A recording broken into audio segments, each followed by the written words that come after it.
Dude, I'm definitely hitting him up when I go visit Melissa's Oh, hell yeah. sister. He's like... Yeah, he knew exactly where you guys were at, right? Yeah. Yeah. He's like, let's fucking hang out. Amazing. I feel like got to like hang out with like a band I'm totally stoked on. Really? That's awesome. How cool to have done this in person. Yeah. It's so much different over the internet. Yeah. It's not as good, but like, it'll happen. You ever get the feeling that everything in America is completely fucked up? You know that feeling that the whole country is like 1 inch away from saying, that's it, forget it. Let's see. Thanks, Mr. Raymond. Now look, here's a house full of bees. You think the honey badger cares? It doesn't give a shit. Listen, let's get one thing straight. Price is right. Guns don't kill people. I do.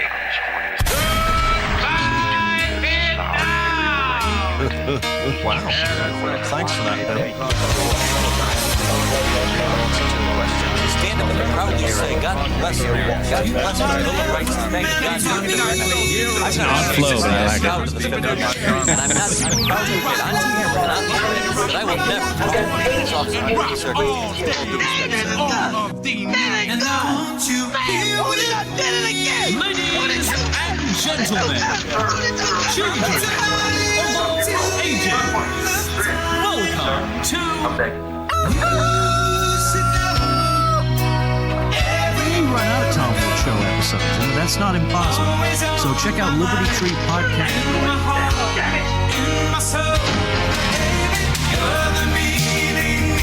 Gold jacket, green jacket.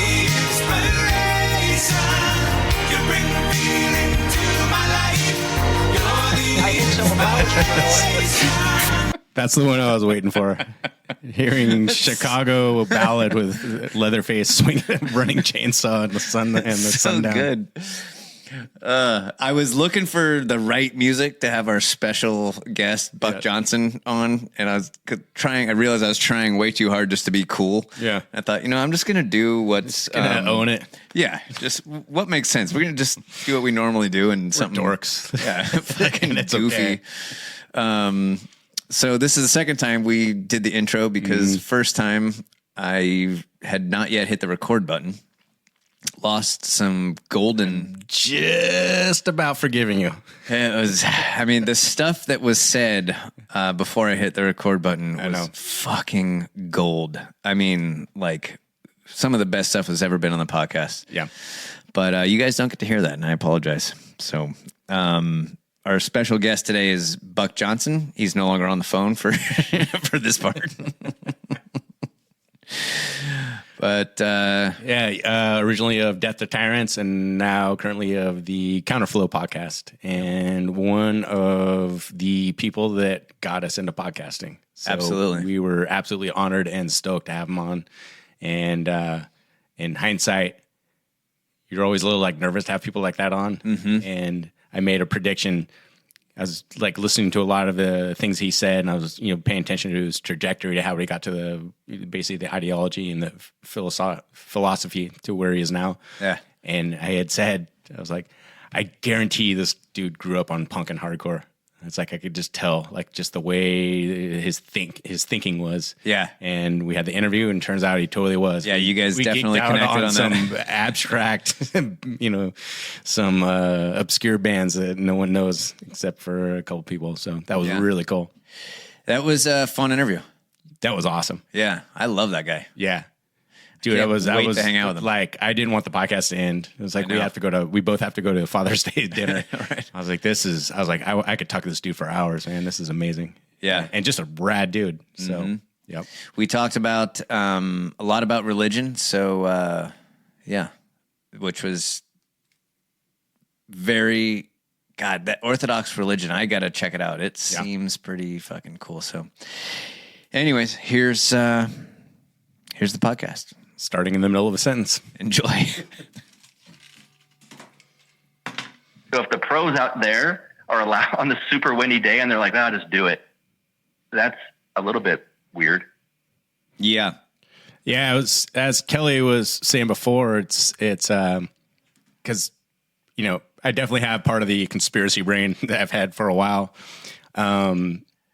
and you go like, well, I don't want to just jump straight into Alex Jones territory every time. You know what I mean? Well, like, I want to think about this rationally, and at some point you go like, well, let's just say that there was this weird conspiracy theory. Like, what would be different?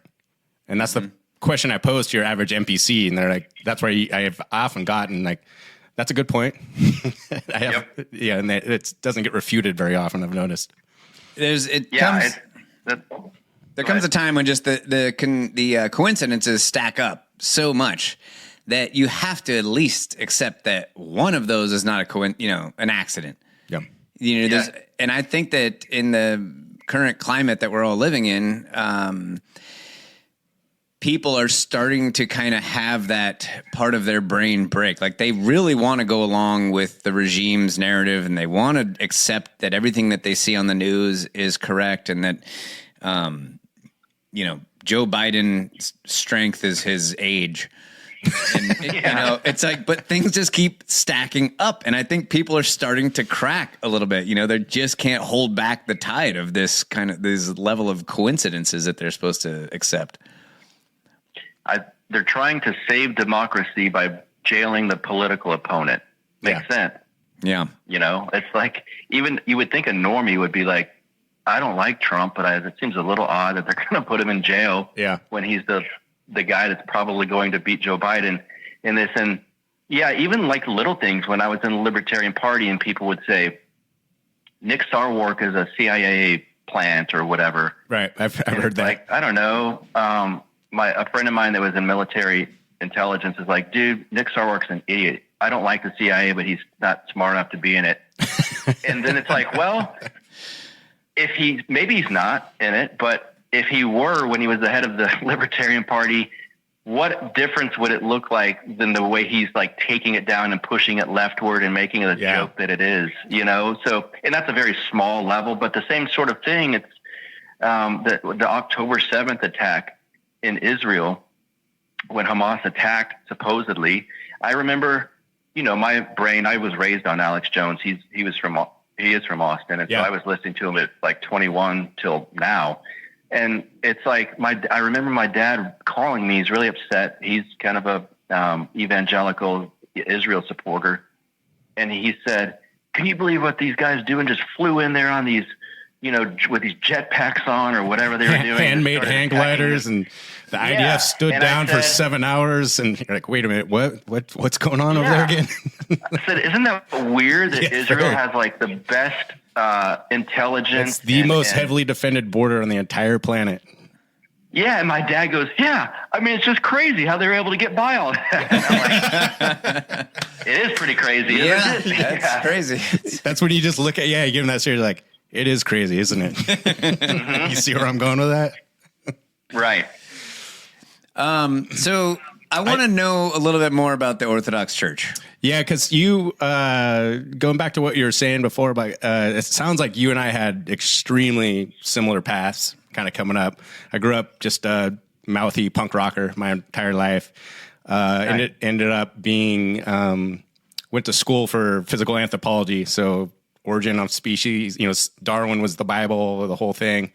Became an outspoken atheist. It just rationally doesn't make sense. And, and I was miserable. I was a miserable shit. I'd tell you all about it. Yeah. And then probably 6-7 years ago, I had a unfortunate, scary family situation. I found myself praying, and I came out of that situation, luckily, on the good side of things. And I looked back on that. It's like, hey, Dick, who were you praying to there? You ever think about that? Mm-hmm. And I felt like this. I felt like not this is how religion works, but almost like a debt to the universe. I was like, you were praying, you were asking for help. You got help. Like, things ended up. Now what? Yeah. So now what do we do? It's like, we're going to church. That's what we're doing. And as soon as the first day that I went, and I surprised my wife, I was like, hey, we're going to go to church. She goes, all right. She's game for anything. And I went there and was just, it was one of the most serene, most beautiful experiences I had had in a really long time.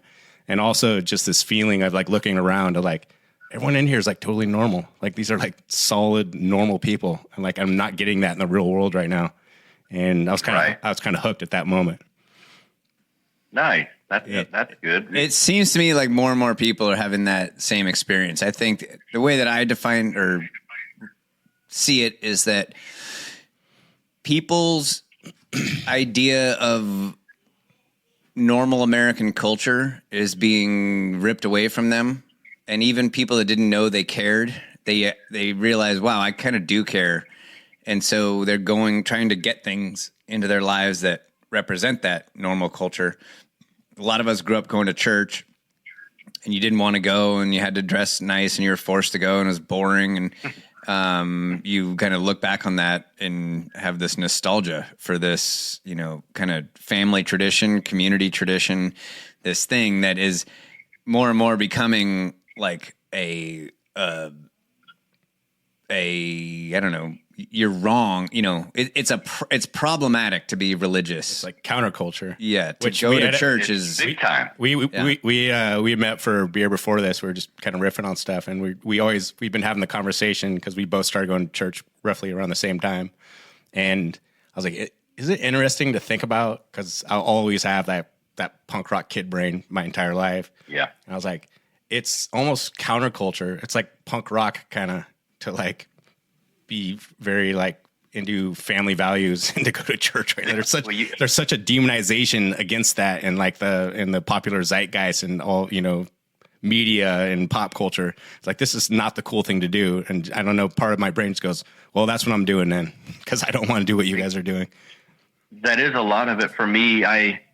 When I started looking into Orthodoxy, Matt, you said you grew up with punk rock guy. Mm-hmm. When you seem younger than me, so maybe I'm aging myself. I'm 47. How old are you? 47. 49. Oh, hell yeah. So you Are you really? Thank you, sir. Jesus. So you had zines then, like Maximum Rock and Roll. We had our own zine. Yeah, Maximum Rock and Roll, Flipside. Yeah. Yep. So there was one back then called Death to the World, and it was put out by a monk at the time who used to be a punk kid that lived in a warehouse in Berkeley with Rancid or Op Ivy guys and Green Day guys. I am aware of the warehouse you're talking about. Okay, yeah. Nice. Well, his name's Justin Marler. He hit a low point, was a heroin addict. He was in he formed the band called Sleep that still plays. I love Sleep. I grew up in Humboldt County, so up in Northern California. And Sleep came through when I was in high school and they played and we were like blown away because we were like, our first band that we ever got into was Black Sabbath. And then like that. Yeah. Sleep comes through and we're just like, oh my God, like this band, I've never seen anything this heavy live before. They came through with Neurosis, I think. It was like nice. Amazing show. Yeah, it was a really good show.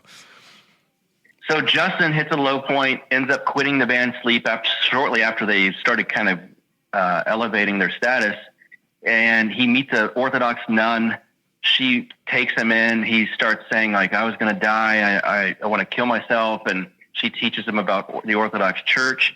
And lo and behold, soon after that, he goes up to the monastery in Platina, California, which was famous for an Orthodox monk who I think at some point will be a saint, named Father Seraphim Rose. He had died. All his stuff was there. And Justin goes up there and he's like, he ends up staying there for 8 years as a monk. Wow. And so one of the monks said, how do we get young people that were into subculture stuff like you? And he said, well, we had zines. So they started putting out this zine called Death to the World.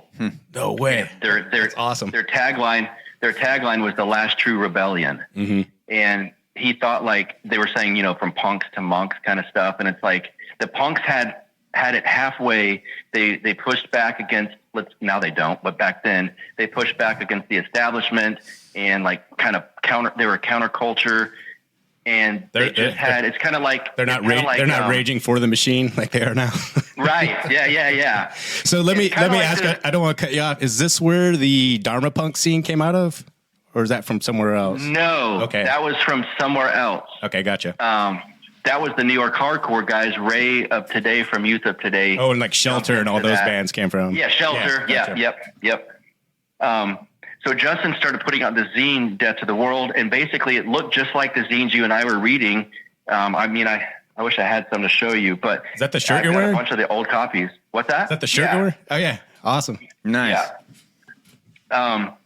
I started discovering the old issues when I got into Orthodoxy, and I was like, whoa, this is like my aesthetic. This is stuff I was used to, and that pulled me in heavy. They're just putting out like writings by certain old saints that were dead. They were focusing on a lot of the symbolism was skulls, but a lot of these monks were into that. There's monks that were standing in front of collections of human skulls, emphasizing like, look, you'll be here one day too. So find Christ, et cetera, et cetera. And I was like, this dude's awesome. That's Lo and crazy. Behold, he lives now in Austin. He's not a monk at all anymore. He's just an Orthodox Christian. I've become friends with him. Nice. He's been on the show. And it's just like, those were part of the little seeds that were planted for me along the way. And I was like, this is not the Christianity that I grew up with, like square boomer con Republicans, pro-Israel. And I just associated it with George Bush and John McCain, and I'm still anti-war for the most part. And it's like, that seemed like a false Christianity to me. And it's like, and liberals would push back, and rightly so back then. It's like, oh, you're so Christian, why are you bombing these countries? And it's like, well, he's got a good point there when this guy says that. The answer is not atheism. The answer for me, I've found out since, is like true Christianity, not this false kind of pop culture Republican at the time. I'm not trying to sound like a leftist, but there was just this thread of Christianity that I was absolutely against. And I remember my spiritual father is a guy named Father Turbo. He's an old skinhead. He's black. He was a skinhead in LA, covered with tattoos. He was a tattoo artist, and now he's a priest in Kansas City. And I picked him up from the airport one day, and I had an agnostic. Actually, I didn't have the shirt on, but I said, "Hey, Father, is it weird to wear the agnostic front shirt now because I'm Orthodox?" And he's like, "No." He goes, "They're against the same kind of Christianity that you and I are against. Yeah. So you got to give them some credit there, and at least give them some grace. Doesn't mean you're agnostic. It means they didn't grasp Orthodoxy yet because they saw what we all saw, and we were against that. So fair enough." Interesting. I have a few important questions that I just want to get out of the way about Orthodoxy. Do you guys play rock music before every sermon? No, I can't stand that. I almost hate it with a passion, and I shouldn't. I should give those people grace. That's the kind of church my parents go to. It is completely, it just rubs, it's like nails on a chalkboard times 10 for me. I can't stand it. We don't have instruments in our church. We were just having this conversation earlier today because both of we go to different churches, and they have like a rock band there. I was like, and then Kelly posed the question earlier. He goes, "Would you rather hear like traditional, like Orthodox, like choir music, or like a hip rock band?" I was like, "Oh, easily." I was like, funny enough, you should ask that. Easily the choir music, because I used to tour in bands all the time, and then I do these long distance runs in the morning, like just to keep my head right. And I would listen to Russian Orthodox choir music. Yeah, it's like it was the perfect thing for like a long haul run, because it just takes your mind to this different place. We both agreed with that. It's like I would rather they didn't have music. I've never gotten chills from a Striper song from a thank you or Chicago. But I have from I like to sing I used to sing in choirs. I would and the Christmas music, the old like Baroque Christmas songs were just. Sometimes I couldn't sing. I would just get so emotionally caught up in them, I couldn't even get the words out. I've never gotten like goosebumps from the Christian country rock band that plays before our sermons. And except I've gotten like the stupid chills that you get sometimes, where something's just so cringe, you're like, oh, like God. Yeah. And I was saying to Matt, like, would you ever go see this band live? Like, if there was like a chance to go out and see live music, not that we do that in our old age anymore, but like, would you go see? I would never. So, okay. Question 2: do you guys serve coffee? Afterwards, yeah, it's a very emphasized part of Orthodoxy. It's called coffee hour, or it's I think it's a Greek term, trapeza. It's the dinner or lunch, if you will, after the service. It's because that's when everyone's talks. So you hear some autistic guys talking about Russia and Spanish lore and the military in the 1300s. Awesome. And then you hear bigger, older ladies just being sweet and loving kids. It's very fun. Today, when I approached Father John, I was in Houston with my folks, and so I was at a different church than usual. I wanted to talk to him. He's sitting there drinking wine, eating a plate of pizza and barbecue and stuff. Nice. Awesome. And the whole place was extremely social. And it's actually people that I want to talk to. Admittedly, there's a lot of young men with similar political beliefs as probably we three have. So you very often get into that kind of discussion. And it's just, if you will, I know this gets overused. It's very based. It's like families, love, alcohol, conspiracies, and right-wing politics. Sign me up, You man. just described our podcast. Yeah, pretty much. Probably put the So I like it. It's just relaxing, and Yeah. there's no pretense. Everyone's cool. The priest is sitting there with people. You can ask him theological questions if you'd like. It's just great. Does it differ from Russian Orthodoxy? Well, that's what my parish is Russian Orthodox. Okay. The one I went to today is Russian Orthodox. In my experience, it's called ROKOR, Russian Orthodox Church outside of Russia. In ROKOR parishes, there's, I would say, 5 to 10% of the people I'd say 5% are Russian or Ukrainian, one or the other. Mm-hmm. Most of them are converts like me. And there's a lot of guys. I went to that one this morning. I'm in the bookstore, and this is not a brag. It's just kind of to show you how the scene is.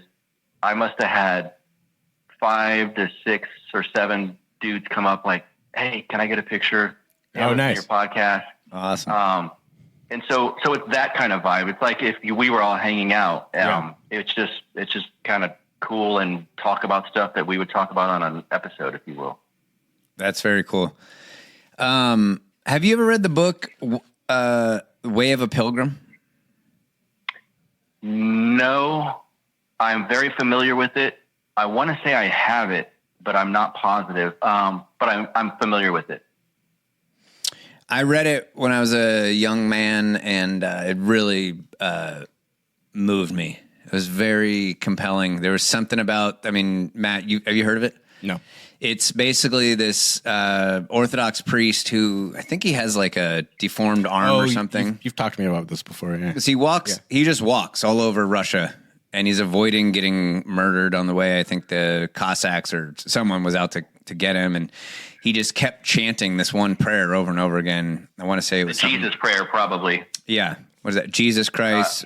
Lord Jesus Christ, Son of God, have mercy on me, a sinner. Yeah. And that's all of the these common miracles all just manifested from him doing that. And it was just, I don't know, it caught me at the right time of life where I was really moved by it. And I just reordered another copy. Oh, nice. To have around. Oh, nice. Okay. Yeah. Is there... I like these questions, by the way. Keep asking.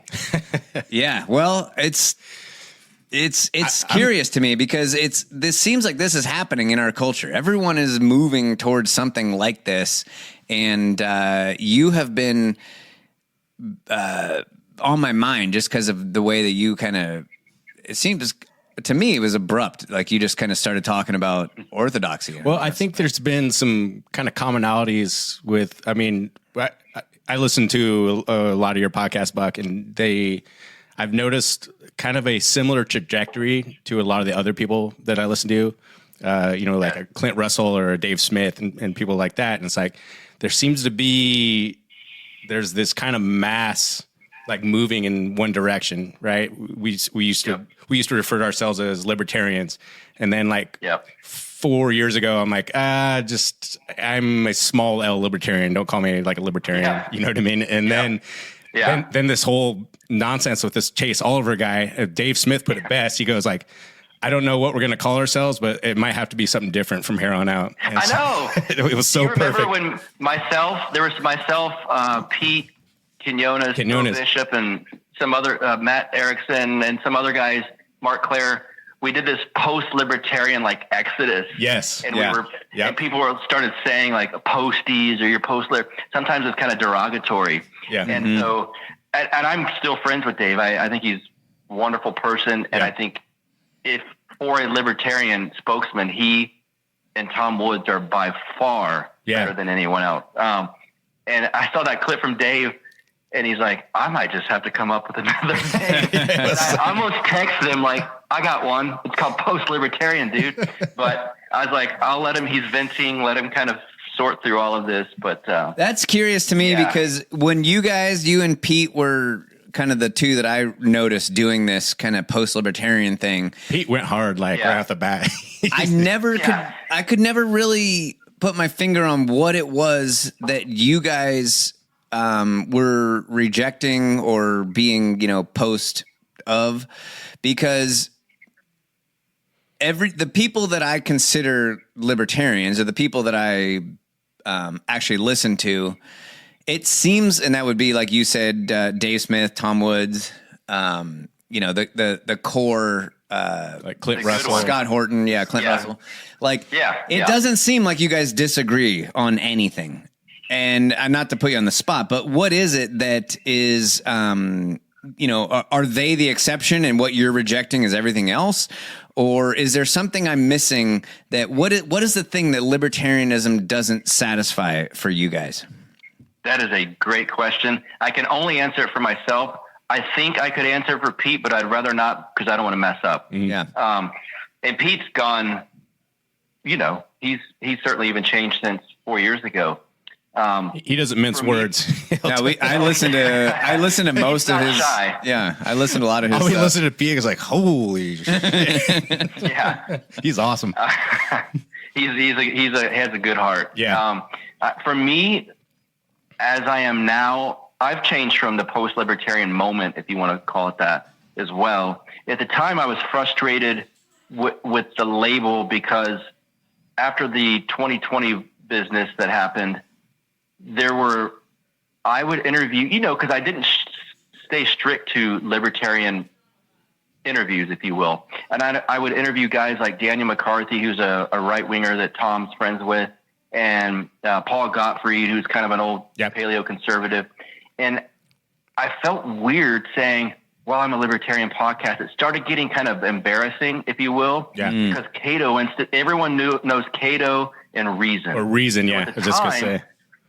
At the time, I was trying to distance myself from the last thing I want to do is be lumped in with this idiot from the Cato Institute. I can't even think of his name right now. This pro open borders. That's so funny you said that because just earlier today we met for a beer and Kelly he was telling me, he's like, I'm because we're thinking about, we want to talk to you about like your trajectory, like how you get to the ideology that you're at now. And Kelly goes, so we were reflecting on our own. Kelly goes, I remember doing this 180 because we both came from being like lefties as kids, like fiery college students or whatever. And then my awakening was voting for Obama and him taking us from 2 wars to 7. I'm like, wait a minute, what the fuck is going on here? That's not, it's not what I voted for. And I'm like, okay, I definitely hate Republicans. I hate Democrats. Like, what am I left with here at this point, But Kelly tells me the story that he goes, I found libertarianism. I went all in. I found Reason magazine. 6 months later, I'm like, what a pile of shit that is. I was like, these guys are great. And then fast forward 6 months, I'm like, what the fuck are you guys talking about? So I didn't want to be lumped in with them. And then I had this idea for a long time, since 2000 or so. It was right around the Bush election is when I converted, if you will. Yeah. And I thought if my friends or these people around me, that's kind of why I started the podcast initially, Death to Tyrants. If they just hear the messaging from Tom or Lou Rockwell or Jeff Dice or all these people or Bob Murphy, it's like they'll figure it out. Yeah. And then 2020 happened, and I luckily had a core. We were called the Austin ANCAPs. So I still have a lot of them as my personal friends. A core group of maybe 30 libertarians in Austin or anarchists or whatever, and at least I could get together with them at houses every month. Someone would take turns throwing a house party. I remember you talking about those meetings on your podcast, and this was a couple of years back. I remember I remember the moment I was at work. You were talking about it. I was like, I got to fly out there and like hang out with those guys. That sounds great, dude. It was a godsend. It was like, because these idiots all around us were nuts, especially in Austin. And then it hit me like there was people like, well, if you have a gathering, we're calling the cops.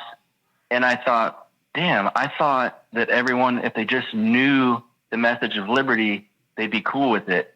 And now the worst thing that could be happening in a, let's say, first world country, right? It could be much worse, but being told that you can't work, I had to work because I was a firefighter, but my wife at the time owned 2 salons, and it's like, she was on my page with politically, and she's like, why can't I go to work? You go to work. Not mad at me, but like, what the fuck are they talking about? I want to go to work. I don't care about this shit. Yeah. And all these people are like, if you step outside, I had a friend saying, if someone steps outside, a drone should shoot them down. Jesus. And it hit me then, and it was like... You're like, wait, you are an Obama guy. All right. It's like the old double tap? Yeah, no kidding. And I thought, maybe a lot of people don't want liberty. That was kind of... I think that's interesting you're bringing that up, because we talk about, we have these conversations about lessons learned during COVID. We're both building contractors. And I missed one day of work because I was lied to. I was told like they shut down the freeway. By 9:30 that morning, I drove up the freeway. I'm like, it's not shut down. I was like, I'm going to work every day. If someone wants to physically stop me, like we can jump off that bridge when we get to it. But like, I am not buying into any of this shit. I am going to work. I have a family to support. But one of the most heartbreaking lessons that I learned during COVID, I was like, I really, really overestimated how much people valued like liberty and freedom. Yep. Like I just assumed everyone around me to some extent valued it, at least a little bit. And to watch all my punk rock friends cave, bend at the knees on day one, and on Facebook, and the bands that said like you have to have a vax mandate to come to the show. I'm like, dude, it's like here I am again without a party. This is just like Obama. I'm like, okay, now where do I go now? Yep. Like, right. I had Reverend Horton Heat, who I'm sure you're familiar with, on my show. He is awesome. Shortly, he's based, and I felt he was my friend, and I saw him post on Facebook. This was probably, let's say, everything shut down March 17th, 2020. This was probably March 1st, let's say. And he said, just so you guys know, I'm still on tour. If you see a gig closed down, it's because the promoters did it, not me. I'm not canceling gigs. Yeah, he was great. I have my musicians need money and they have families, blah, blah, blah. He wasn't even taking a hardcore stance. He wasn't like, this is bullshit. Yeah, he was just explaining it. All these left-wing idiot punk rockers were like, you're a piece of shit. And I couldn't believe it. Yeah. That's when it started to open my eyes. And I was like, I thought they liked this guy. He's a sweet man. Like, what are they doing? Yeah. So I texted him. I was like, dude, want to come on and talk about this? I remember listening to that episode because I was a Reverend Horton Heat fan, like way back in the day. I saw him like, man, when I was 22 or something like that on the Martini Time album, I believe it was. Yeah. And then I was watching your podcast. I was like, oh no, wait, Reverend Horton Heat's on Buck's podcast. This is awesome. That was a great episode. Those situations opened my eyes, and I started seeing like hatred from these like tyrannical, the pro-tyranny people. They have no power, but like Malice said, it's like the second like someone with no status has just an inkling where they can like have some power, they took it immediately. I'm going to call the cops on you, or I'm going to shout you down on social media. Yeah, there's no one more dangerous than a mall cop. You're like, oh boy. No shit. Totally. The only time I was ever arrested, it was by living amongst them. Yeah. We're living amongst them. Yeah, exactly. So that was my first red pill, if you will. And then once I dove into Orthodoxy, I started thinking, I don't want to identify myself with a political label. I want to be, I'm Buck, I'm an Orthodox Christian. You can ask me about political issues, and I have plenty of opinions, but I'm not going to go, oh, I'm a Republican, I'm a Libertarian, I'm right-wing, although if we went down my list of political stances, it would be considered like paleo-con, I assume. But I just didn't want to lead with like, I'm this, because unless, for me personally, unless I say Orthodox Christian, there's all these other, I could say I'm a Liberty Republican or I'm a Libertarian conservative. There's always something that someone's going to lump that in with that I don't like. And it's not that I can go, well, I'm Orthodox and no one knows what that is, but I can say I'm an Orthodox Christian and I'm comfortable with that title, no matter what anyone else thinks of it. Would you say, because I can definitely relate to that political stance, because I think Matt feels the same way, that we've never had a label for our political ideals. Would you say that's mainly the thing that the post-libertarians are rejecting, is just that being identified with the libertarian label, the Libertarian Party? Yes, Pete, for one, again, I shouldn't speak for him, but I think I know him well enough to say he thought or thinks or knows that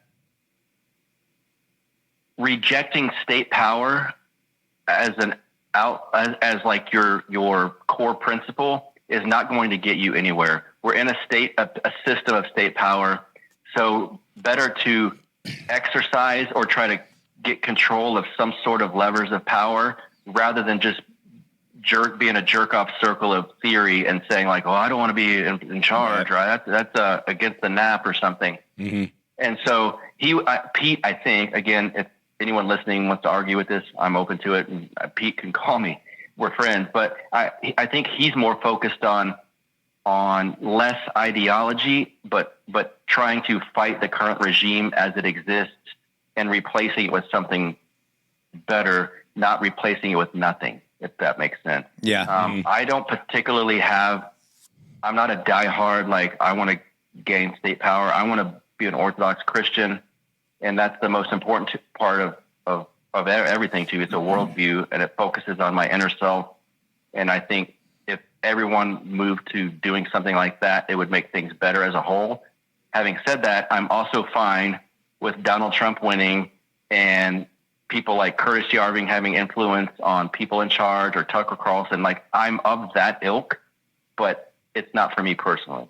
You think Dave Smith's coming your way with that same line of thinking? Because I think so too. Because that's one thing. Seems like it, yeah. He and Clint Russell and Tom Woods, like they've never been guys that let the theory kind of ruin a good idea.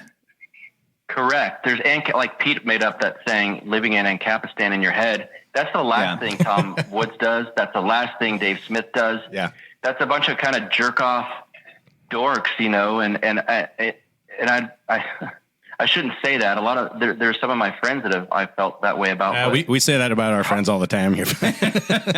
If you notice, Tom, my video producer produces Tom's video content as well, and my audio producer actually does Tom's audio. But my video producer, before Tom's new intro was public, he sent it to me. He goes, "Look what we did for Tom," and I thought. Or I told him, I was like, interesting. The word libertarian's not in there anymore. Tom went straight. He went straight metal with that intro, dude. He did. It's pretty awesome. And that's the same time Dave had that tweet or that video or whatever that went viral saying like, I've got to figure out another word for this. Interesting. Like, thank God. Interesting. Thank God, because let Chase Oliver or whatever, let them run that party into the ground. I feel bad for Angela. I like her personally, and I think the fact that she pulled off getting Donald Trump, Vivek Ramaswamy, and RFK at a libertarian that was amazing. That was pretty. This is historic. And if Trump wins and you get him to make well on his promises to pardon Ross Ulbricht and put a libertarian, like a smart one, in his cabinet,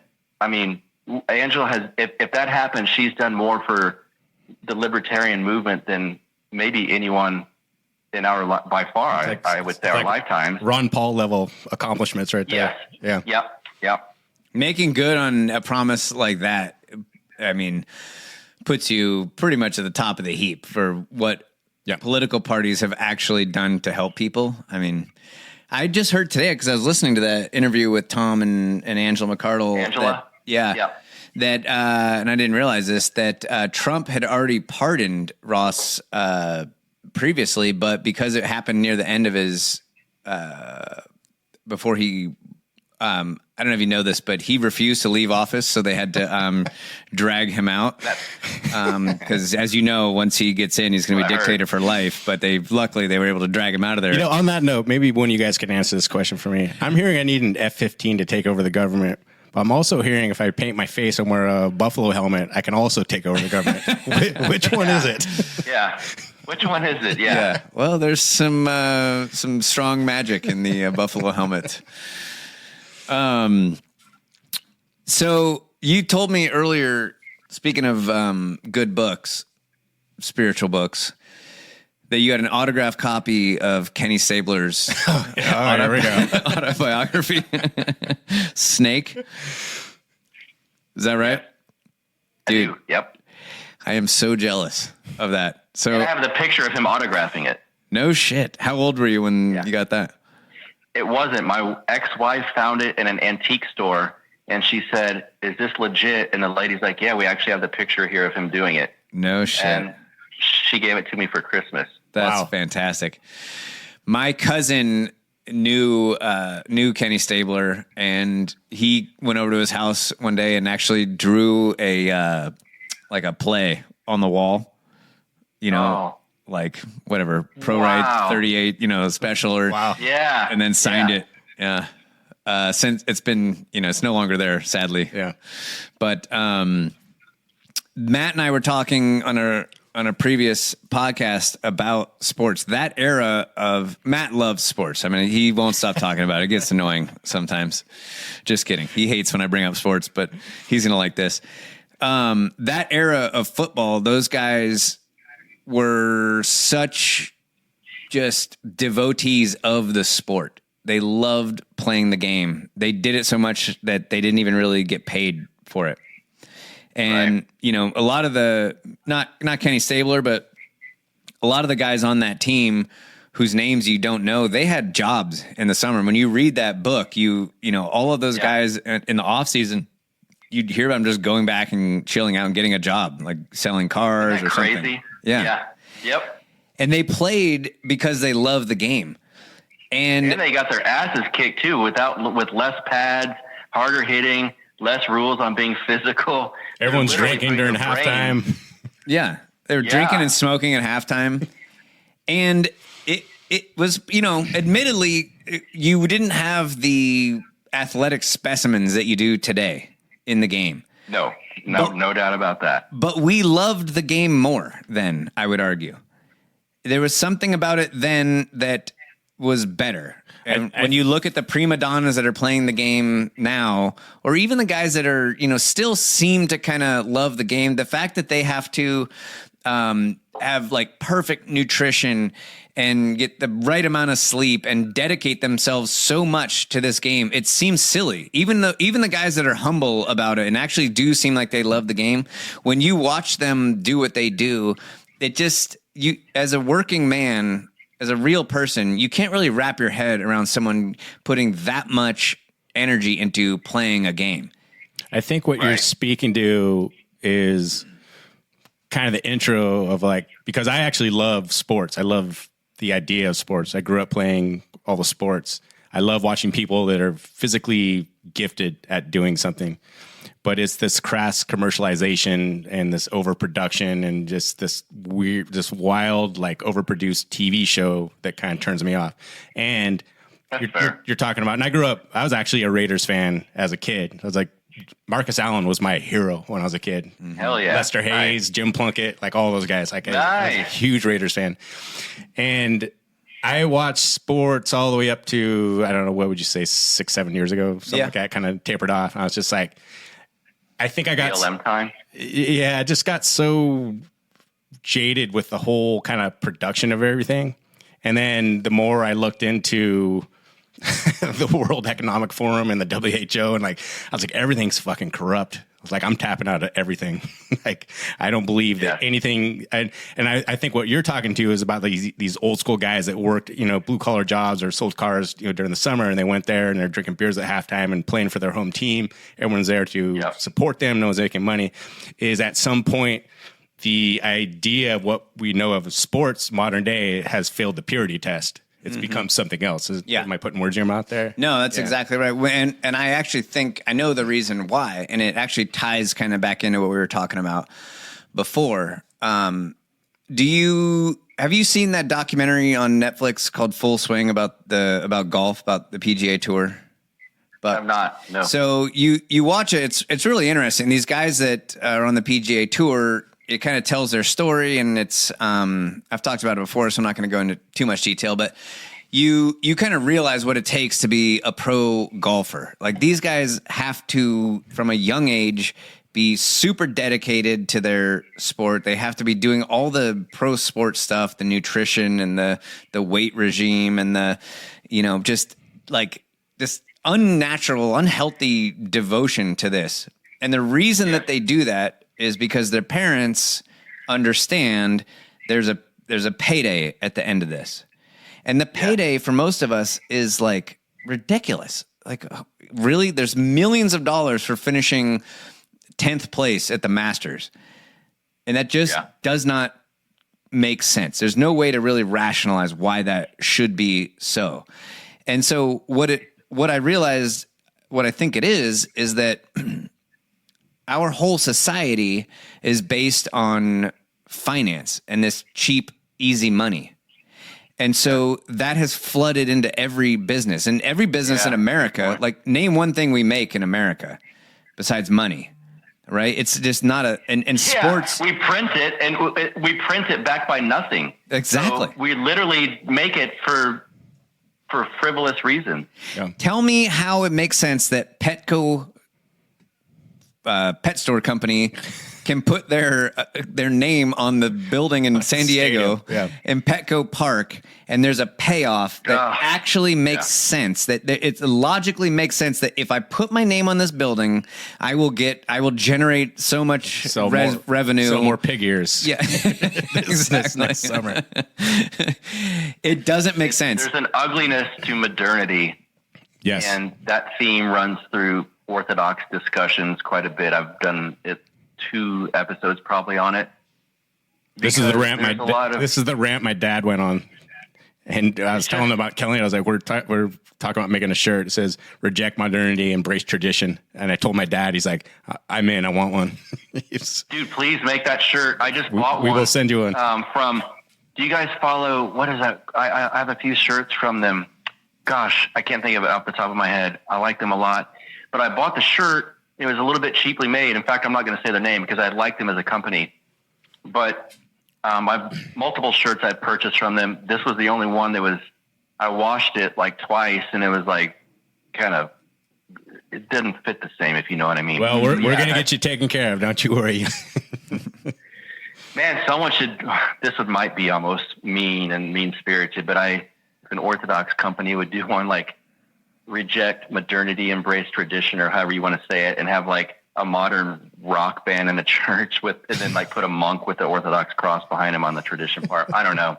It's not a very Christian spirit to knock publicly with your outfits on other churches, but I think it's a spirit we all feel sometimes. That would be great. And have a striper graphic on there. That'd be hilarious. Yes. So I just see this this vein of this, like, cheap money ruins everything. Sports, we love sports, but instead of having the old sports that we love, where Kenny Stabler actually died from the concussions that he got, but he did it voluntarily, we have to pay them an ungodly amount of money and then bubble wrap everyone because of, it just ruins everything. What we should have is real men. You actually had a quote from your podcast the other day where you said, I'm paraphrasing here, but being a man, and this is appropriate, I guess, we're recording here on Father's Day, but being a man means doing hard shit and not getting any recognition for it. I think your guest said that. And then you said, or accepting any recognition for that. And that's what. Yeah, that's right. Yeah, I was just listening to that episode the other day because I listened back, not to be prideful, but to correct my own issues. We all do. Yeah. Yes. And that was so good because it's like, yeah, I remember that too. That's what Kenny Stabler. Sorry to keep bringing it back to this, but that's what those guys, John Matusak, playing football back in the 70s, they were being men. All right. They didn't need any praise. They didn't need to get paid millions and millions of dollars. They did it because they loved doing it. And that's what we need to get back to. And I think that's why people are going back to church. People want this sense of doing the right thing and just this traditional kind of manliness, and it's for women too, but just like father knows best kind of mentality that is lacking in our culture right now. Yes. Yeah, the priest, Father John Whiteford, that I saw this morning, I don't know if you all know this, but within Orthodox services, the sermon, if you will, we call it a homily, is maybe at the very, very most 12 minutes, but it's usually about 8 minutes. The rest of it's the liturgy that's been happening for 1,500 years. It's the same liturgy between the choir, the readers, the prayers, etc., the gospel readings. And his this morning, boy, this isn't, I almost feel not appropriate saying this, but whatever. He's very based, and he's talking about Father's Day and reads some stuff, discusses some things from some of the prophets, and how, and then we get into how the man should lead the family, and et cetera, and then how men and women should relate with one another. And then he says, because he's based and he's online and kind of realizes he's a lot of young right-wing Orthodox men follow him, and he said there's this movement called MGTOW now, which means men going their own way. And there's this movement, the red pill manosphere. And he says, it's these guys beating their chest like, I'm a man, I don't need a woman. Feminism ruined women. I'm done with that. And he said, it's really a very feminine attitude to have. Totally. The fact that awesome. You're willing to admit defeat by feminism, totally. It's your fault. It's men's fault that feminism took over. Like, don't take a back seat and just go, I'm going to do my own thing. It's like you're beating your chest like you're the alpha and that you don't need women. And he said, and honestly, if you're going to kick women to the side, if you're going to be a Christian man, there's not a lot of good options left. What's your plan B there, bud? Yeah. So you might want to figure something out. And I just was like, wow, so many young right-wing dudes need to hear this that are like, oh, feminism ruined. And it's like, well, feminism has some issues, but you don't just go, well, I'm done with women because of it. You try to lead women and represent yourself as a good man. It seems biologically speaking a little short-sighted. Short-sighted, yeah. It's like, well, that doesn't sound very fun to me. Is it shocking? Women. Is it shocking that kind of a lifestyle, like they're giving cover for? Not that kind of lifestyle, but if you chose to go some way besides women, if you chose to be gay or you chose to be celibate, or and celibate's probably too strong a word because those guys are not choosing that, but they're not going to be monks, I can promise you. Exactly. There's all this cover being given to them for choosing those kinds of lifestyles because they know that if you're going to ruin society, you're going to end up with people in these frustrated situations. So we need to create this kind of culture where, no, it's totally fine to be frustrated and, whatever, instead of telling like people. Andrew Tate. Angry all the time. And that guy. False Jesus. Masculinity. Yep. Totally. I recently came across this clip from Democracy Now! That I thought would be nice to play for you. Is it about anti-Semitism? No. Oh, okay. Sorry to bring that up then. No, go ahead. Rant away. Yeah. Well, I saw one this morning on Democracy Now! Of all things. It was this old Jewish lady from Israel saying like, oh, we created anti-Semitism because it would end any pushback against Zionism. And I'm like, well, it worked. Huh. Dude, what isn't a false flag at this point? Seriously. That's a pretty good one, though. Yeah. Matt coined the phrase, like, we deserve better psyops. Because it just seems like they're not trying anymore. But I see so much stuff from like the World Economic Forum or even KJP coming out there. And I was just like, we deserve a little better than this, you guys. Yeah. In a way, Trump, not to derail not at all. I'll let you play this, but Trump has this weird power. And I think I said on that last episode, he's been able to like make everyone show themselves. Yes. So the psyops suck because they're like, we're just going to do it and say it. It's like, well, okay. Have you ever? This is Joe Biden. Are you locking up your political opponent? Isn't this like a thing? He just smiles. Yeah. It's like, okay. Like Obama would have tried to cover that in a slick manner, or just drone strike them. Yeah, that's true. Yeah, he wouldn't. Matt, he's an American citizen. You can't drone strike American citizens. Oh, right. Yeah, I forgot. We would never do that. Yeah. Jesus. He has such a knack. Trump does for just like. He's the best like crowd working comedian of all time. Nothing catches him off guard. I was watching the town hall where he was in Ohio the other day because Matt told me he was going to be assassinated on that day. So I wanted to just kind of check in and make sure that wasn't going to be happening. So I'm watching it. I like to make edgy predictions and see if they come true. He's in Arizona and he's in not Ohio. He's in Arizona. Yeah. And he's like, hey, it's Joe Arpaio here. I heard Joe's here. Hey, Joe, come on up here, Joe. Come on. And he's walking. I was like, you're 137 years old, Joe. Just take your time getting up here. And he goes up, and he and Joe have this moment, like, where they're going to hug, but they kind of, like, put their faces together and they kiss. And it was like, holy shit. They just kissed on TV. And Trump comes right back to the microphone and he goes, I don't kiss men, but I'll kiss this man. Okay, come on up here, Joe. Just like, oh my God. Wow. Just fucking nothing. Nothing phases him. Good on his feet. I know. He's so good at that Robbie the Fire and Dave, before Trump went to the LP thing, they were literally referencing it. Oh, so that's gonna be cool, man. You're opening for Trump. It's like it's a comedy show or something. Exactly.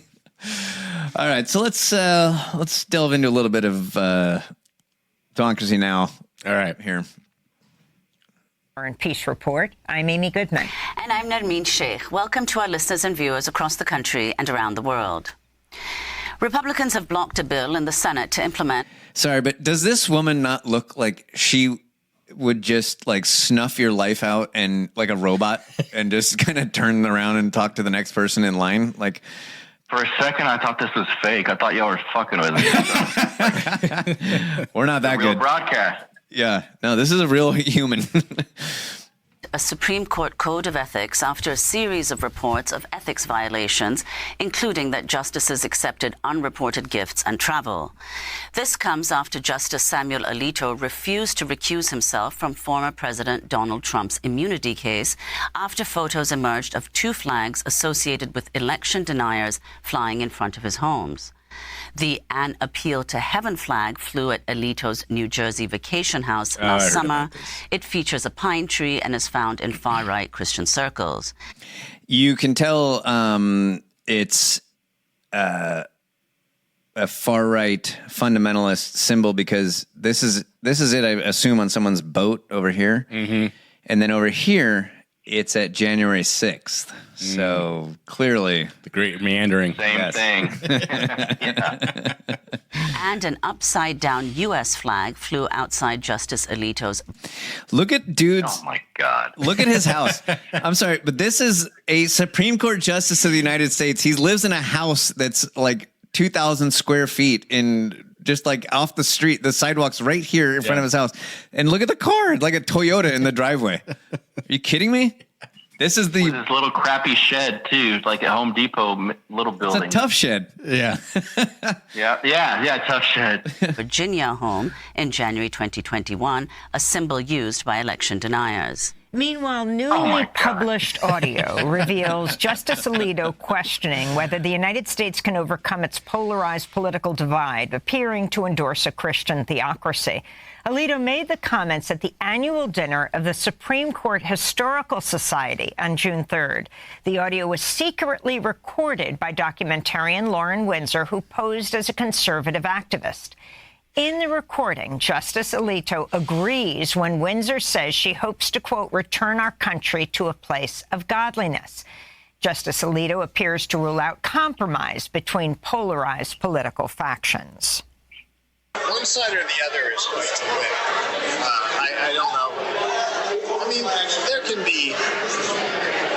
So the audio is kind of hard. I'm going to read it. One side or the other is going to win. I don't know. I mean, there can be a way of living together peacefully, but it's difficult because there are differences on fundamental things that really can't be compromised. Oh, bam. Huh? She got him. You said that? She got him. They really can't be compromised, so it's not like you're going to split the difference. In a separate recording from the same event, Justice Alito's wife, Martha Ann, complains about rainbow flags during Pride Month, quotes at length from the Bible, assails feminists as feminazis, and boasts of her German heritage. Oh my God! You said to add in that last part. Wow. There we go. There's the tie to Hitler. Exactly. We need a Hitler bell. We do. This is actually a part of a segment that we've been doing called the Great Flag Off of 2024. This is the theme music. So the reason I played this clip, maybe it's obvious, but it's kind of what I was saying earlier. The worst thing that you can be, according to the left, is religious, right? And so him having... Or German. Yeah, and German, yeah. Yeah. Well, I'm really screwed. He having these, like religious tendencies was just a total deal breaker for them. And they have such a problem with that and they say that he cannot be impartial because of his religious beliefs.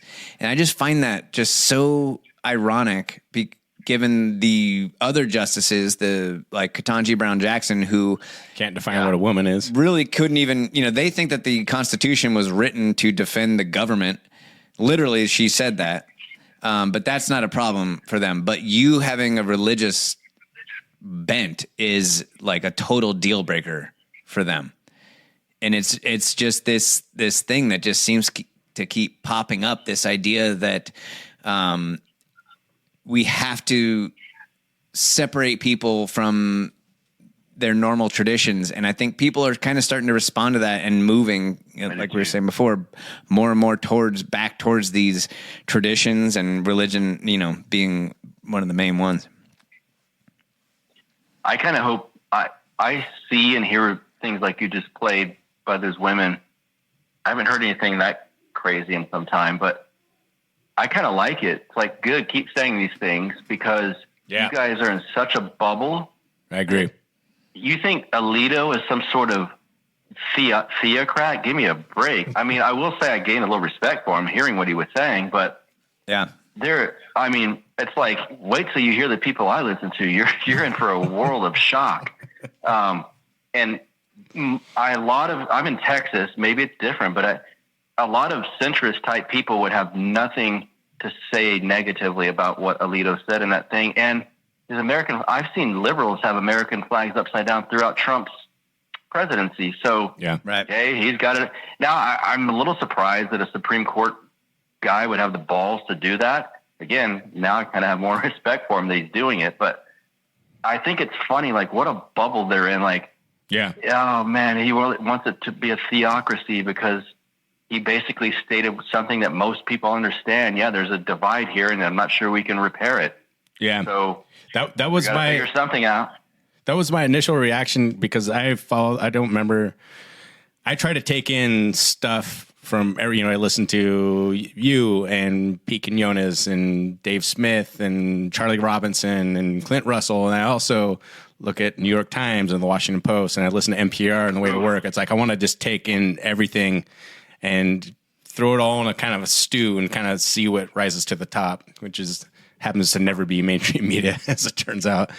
And what do you think? I want to ask you a question real quick, because I'm not brave enough to venture into the waters of the New York Times, or I tried Meet the Press maybe during COVID sometime, and I was just blown away at how crazy it is. Yeah. What do you think when you read those or watch those things in contrast to listening to Dave Smith or Pete?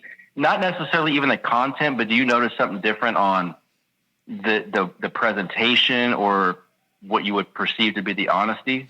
I think that, just to lay my own biases on the table, that I'm essentially using it as a barometer to try to understand the vast majority, being here in Northern California, of the kind of intellectual zeitgeist that's around me.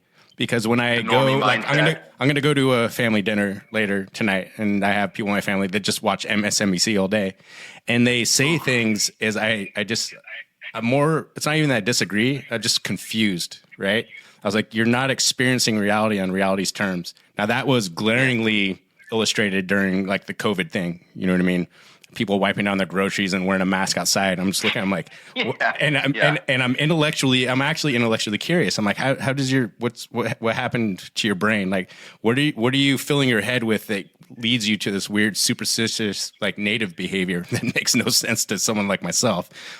And so I use, I guess, those platforms, those mainstream media platforms, I'm like, as basically an impetus to try to understand the people around me, you know. So then, like, if we do end up, you know, I tend to keep things close to the vest in person, but you know, if I do engage in a conversation, like, I have to try to, as Kelly and I always say, it's like, if you really want to understand a position, you need to be able to argue it from their side, right? You need to be able to be, if you want to argue with a lefty, you need to beat them from the left. Like, you need to be able to understand their position well enough. Yeah.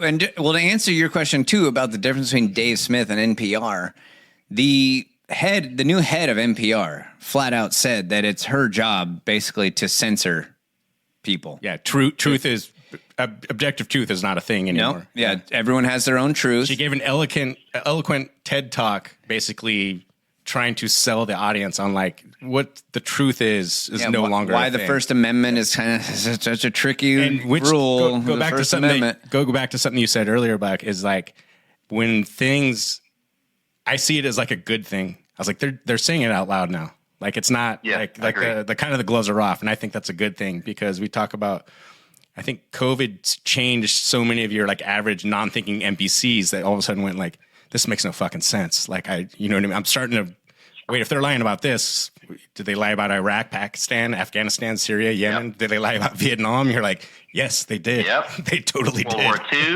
World War I. Yes. And you start going back. Like, how far do you want to go back news, here? Yeah, the news is fake. What about history? Yeah. Because I think we could all see a history book being written about 2020. Hopefully this doesn't happen, because I do have optimism that the good people are going to win before that. But so do I. Could see a history book being written like, oh yeah, Dr. Fauci just really was heroic, and Trump was a psycho, and his followers were anti-science. But I will say I applaud you for doing that, and I think that it's probably apparent to you. Usually the other side doesn't do what you're doing. Being willing to investigate.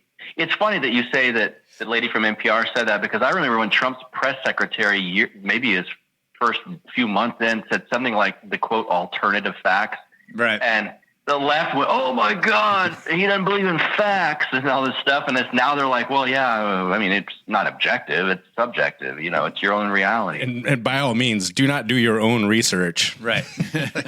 Yeah, we were listed as, like Joe Rogan, do your own research, horse paste, and all this kind of stuff. Hilarious. Someone put it the best. I wish I could give this person credit. They said, like, so let me get this straight. If I'm going to go buy a new car and I do a bunch of research, that makes me a smart consumer. If I'm going to do my own research before you inject me with an experimental pharmaceutical product, that makes me a right-wing extremest. Right. Am I getting this straight? Grandma killer. I think it was Jimmy Dore who said, they used do to call your it own research. Reading. Or as we used to call it, reading. I've noticed that too. Like, nothing has made it clear to me than, because we've been putting on a live debate series here in Santa Rosa, and we have a couple of issues that are coming up. And the people who are honest brokers of whatever information, whether we agree with them or not, are really amped to do this live debate. And the one that I'm trying to get to come off next is the debate on Measure J, which is the no factory farming bill in our town. But what it actually is ending small farms in Sonoma County. It's a horrible, horrible measure that's on our ballot. The people that are against it everyone's willing to come on the debate stage and debate it. And I cannot get the people that are for Measure J to come on. They've corresponded with me, but they give me all these excuses like, well, I don't know if it's a big enough platform for us or blah, blah, blah. No. And it's like, you have something to hide. The people who have nothing to hide. Evil moves in darkness. That's why they don't exactly. want Yep. Yeah. Evil moves in darkness. Notice Ron Paul never had an issue just going on live saying whatever he thought. If you could ask Ron Paul anything you wanted, he'd answer it. But these people with ulterior motives and evil motives, that hides in the shadows. Buck, that brings up something that I actually want to talk to you about, because you said something on your podcast with Aaron McIntyre. So this is 2 episodes ago, or he writes for The Blaze, correct? And you guys were talking about just the way that media works and the importance of essentially have an independent alternative media. And Kelly and we've been having similar conversations, I think, that kind of paralleled that podcast you were having. It was in the beginning of the episode, if I remember correctly. But what we were talking about is that it's interesting how a guy like, I think you guys were recapping the debate between Dennis Prager and Dave Smith. And they're talking about Israel, Palestine. And here we have Dennis Prager. This has been his life's work for 40-something years. Dave Smith dipped into this 5-10 years ago and can walk into a debate completely unprepared or little preparation and just blow him out of the water. And what I think you guys put this pretty beautifully, this really resonated with me, is you talked about like, well, number one, like not to discount, like Dave Smith's a brilliant guy. And as Kelly and I talk about, like, who are these masochists that keep insisting on debating Dave Smith? I know. Like, you're not going to win. Like, he's read too many books. But what you guys, there was another level to that I think that you guys hit on that I thought was kind of important when you talked about is these old boomer or neocon like establishment talking heads. They rely, they're kind of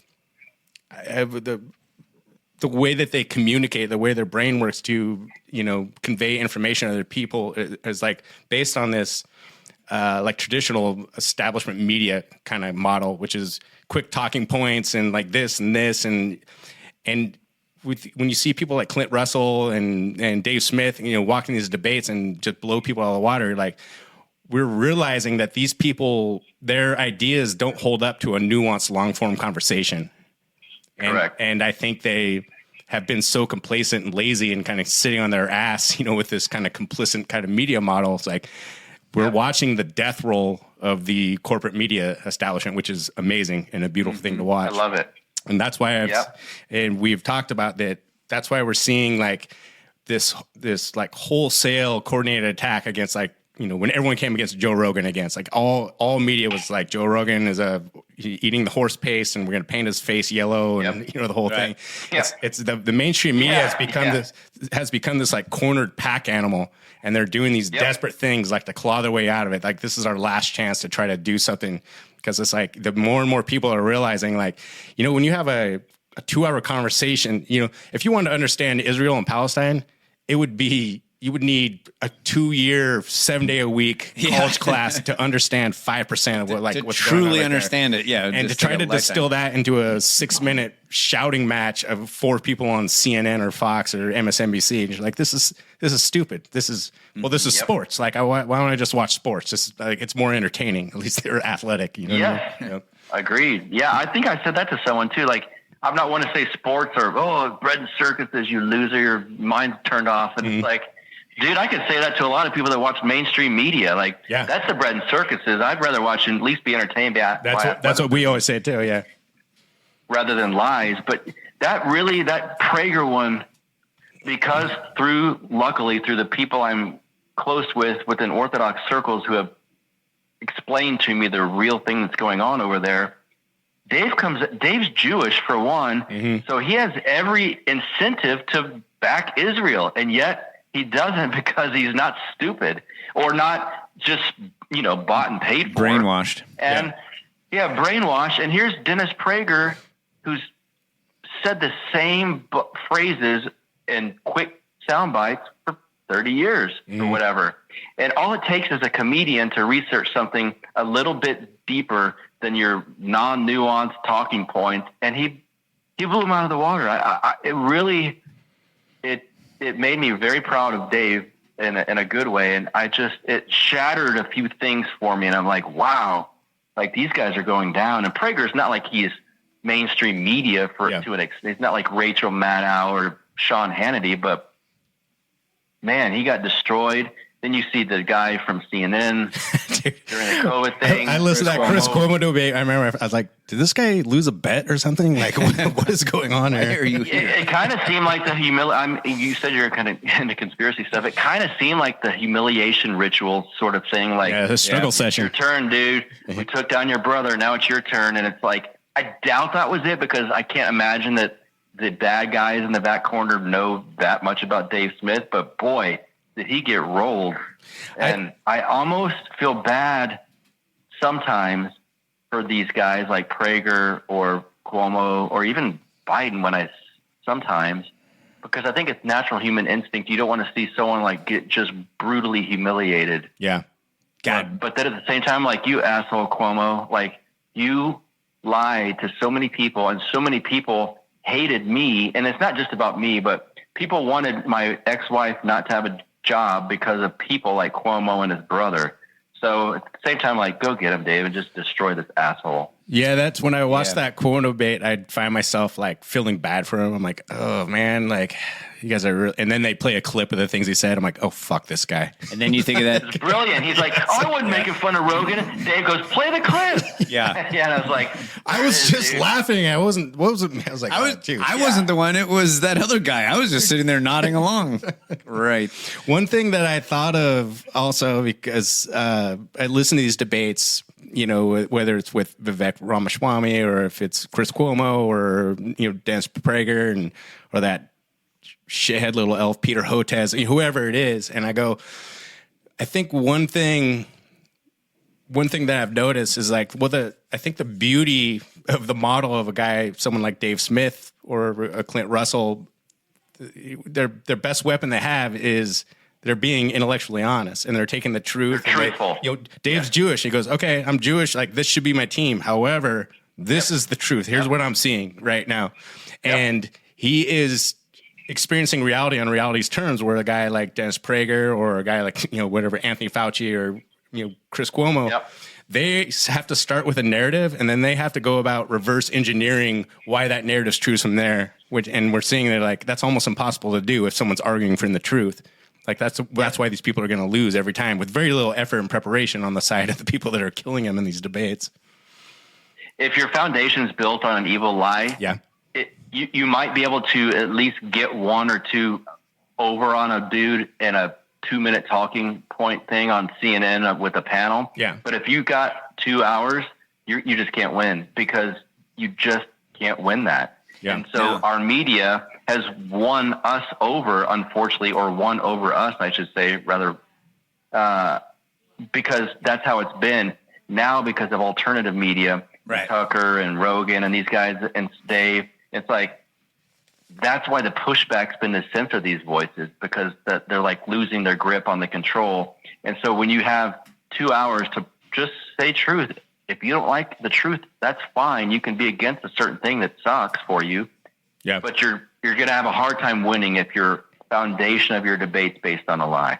Right. That's like on the first debate that we hosted, the person who was supporting government regulation of the economy, she really truly believed what she was saying and was able to, you know, do well in the debate. She was not trying to gaslight people there, you know, and even though I didn't agree with her and I thought that the point wasn't, you know, didn't win me over, she was not someone that was up there just telling us that it was raining while she was pissing on our heads, the way that the corporate media has been doing for years. And now Joe Rogan has come along and just mopped the floor with all of them, because like, just like you were saying, you cannot stand up to 2 hours of scrutiny and keep your lies straight. There's just no one's, you could have a team of people on computers behind you with an earpiece feeding you the information that you needed. You still wouldn't be able to stand up to that kind of scrutiny. Yeah. And it's bad for your, not only, it's obviously bad for your soul, but I think it's bad. The soul manifests itself in other mannerisms, which is your mind. And I honestly think that's some of Biden's issues, because I remember asking someone, why is Ron Paul, they're not that far apart in age, and he's so sharp relative to Joe Biden? And someone said, because he doesn't lie. I was like, wow. I like that. That's brilliant. Yeah, I like that a lot. That's really good. No matter how many decades he was like Dr. No, and the one guy, this idiot Ron Paul said no to this, of course. And he just stood there and told the truth. It doesn't matter if everyone hates him, if everyone likes him. He said the same thing whether he was on a college campus or in front of a CEO panel. And he was just always truthful. But Joe Biden's been a 40-year career person that's made backroom deals and lied. Yeah. So naturally his brain function's deteriorating because it's had to overwork itself covering up lies. Yeah, it's like his brain has become the odometer for his soul. It's like, this is what you get. Correct, which is not in a good place. Pushing in 300,000 miles there. No oil changes? No, exactly, yeah. That filter's, if his soul's his filter, it's dirty, and needs replacing about 50 years ago, probably. Yeah. Yeah, well, God knows what's actually going on inside that poor man's head. Or his underwear, if you saw the D-Day ceremony. Apparently. Nice. Well, shit, this has been fun, Buck. Yeah, Buck, this was an honor, man. We really appreciate you coming on. Thank you. Oh, it's awesome. I wish I was up there in Northern California. We got to go have a drink. You come up here. We'll do some grilling. We'll take you shooting. It'll be a good time. My sister-in-law lives in Round Rock, so if we come out that way, yeah, I'll hit you up. Hell yeah, please do. Do you guys have any more Orthodox questions before we get out? Do you guys believe in hell? Yes, not in the same manner that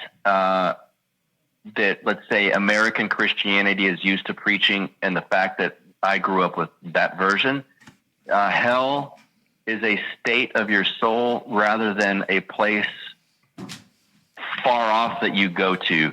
Dude, I am Orthodox. I just didn't realize it. That's amazing. I can't believe how much of what you've told us today aligns with what I already kind of believe, because I go to church I told the guy the first day, the pastor, who, by the way, is fucking hilarious. He is really good at his job. He makes me laugh so hard. But I told him the first day when he met me, and it's like, I'm here for the God. I just want to feel close to God, and this church is walking distance from my house. So, and I want my son just to have the routine of going to church, and here we are. Good. But I listen to everything that he says and everything that people talk about in there with, I filter it through my own belief. And cause I believed in God my entire life. I've never been an atheist. I've never doubted the existence of God. But I've known it in different ways. We had a Indian guru actually in my family for a long time. And, but he always taught, like, if you're a Christian, you should strive to be a better Christian. You shouldn't, strive to be your identity shouldn't be that you're my disciple. Like, if you're a Christian, stay Christian, just be a good Christian. So I've always had this very kind of deep kind of understanding of God, not to say that I understand God, but just my understanding of God was very deep. And so, I go to church and I filter everything through that. A lot of it's really good. Some of it, like, for example, today, for some reason we had to talk about Juneteenth. And I was just like, oh, shit. Are you fucking kidding me? Like, here in church, that's what we're doing? Like, what? And some other things that come up in that church that kind of rub me the wrong way, but it doesn't matter. I'm still there just to, hear someone read from the Bible and be close to God. But everything that you've said today is just, really aligned with my beliefs. So this has been very, very enlightening for me. I appreciate you talking to us about it. You're in Santa Clara? Santa Rosa, Sonoma County, just north of San Francisco. Okay. Yeah. About an hour north of San Francisco. Okay. I'm going to I'm not trying to be a pushy Protestant, but I'll look up some stuff and send you some, what appears to be Orthodox churches that would be nice. Cool. Sweet. You want to go take a look. Yeah. And I would also, anyone listening who's curious, everyone has their own journey. Everyone has their own starting point.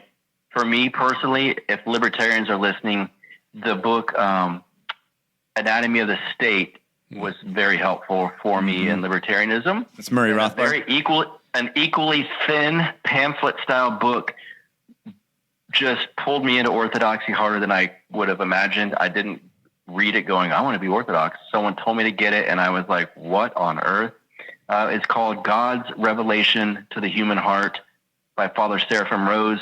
It should be particularly impactful for you guys because it was actually a speech given to, I think he was on Berkeley campus in the 80s.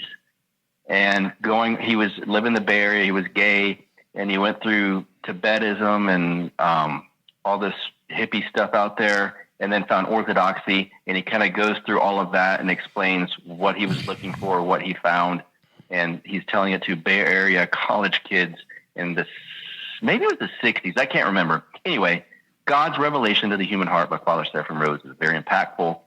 So anyway, if you're interested out there, look cool, man. Up. Yeah, we'll check those out. And to add to the reading list, I'll add one more, not like a little bit unrelated, but Industrial Society and Its Future by Ted Kaczynski is a... Yes, that's a good one too. Never misses an opportunity to promote and that that's what we book. always say. Like you can agree or disagree with him, but the dude was the pioneer of mail-in voting, so we're huge fans. He was. Actually, that zine I talked about, Debts of the World, had a compare contrast. Father Seraphim Rose, Ted Kaczynski. No shit. Next to each. Nice. Send you that one. Wow. That's amazing. And where each of their souls might have ended up. Yeah, it's interesting. Do you want people to follow Very you similar, by or the way, reach out very to you similar anywhere? stuff. Buck, do you want people to follow you anywhere or reach out to you anywhere? You can follow me on Twitter at Buck Rebel, BuckRebel. Follow the YouTube channel for Counterflow. You just search Counterflow with Buck Johnson on anything, you'll find it. And feel free if you want to reach out or whatever. It's buck@counterflowpodcast.com. Cool, man. And this Tuesday, I don't know when this drops, but Tuesday. Okay. Well, Tuesday the 18th, my episode with Father John Whiteford drops, and we are going over everything Israel, Palestine, awesome, Jewish, Old Testament, New Testament, all the confusion that happens with Zionism, and it's a very clear and impartial breakdown. Go. Before I let you go, just in the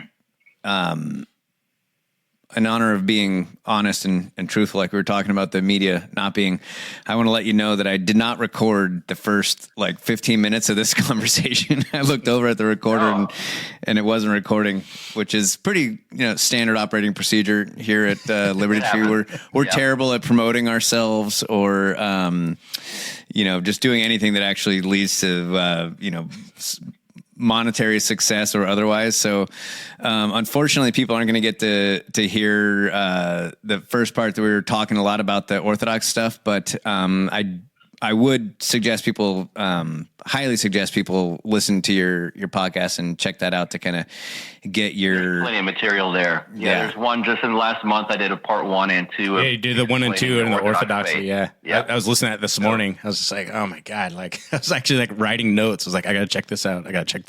Yeah. Yeah. We had we had a beer meeting specifically to talk about Orthodoxy. Which is probably why I didn't hit the record button, by the way. Yes. There you go. Yeah, the beer meeting. Yep, that'll do it. All right, man. Well, I really appreciate it. Yeah, pleasure. Thank you so much, man. We really appreciate it. Anytime. Yeah. All right. Later, man. Hey, if you're ever out here, hit us up, please. Yep. Heck yeah. All right. See you guys. Talk to you soon.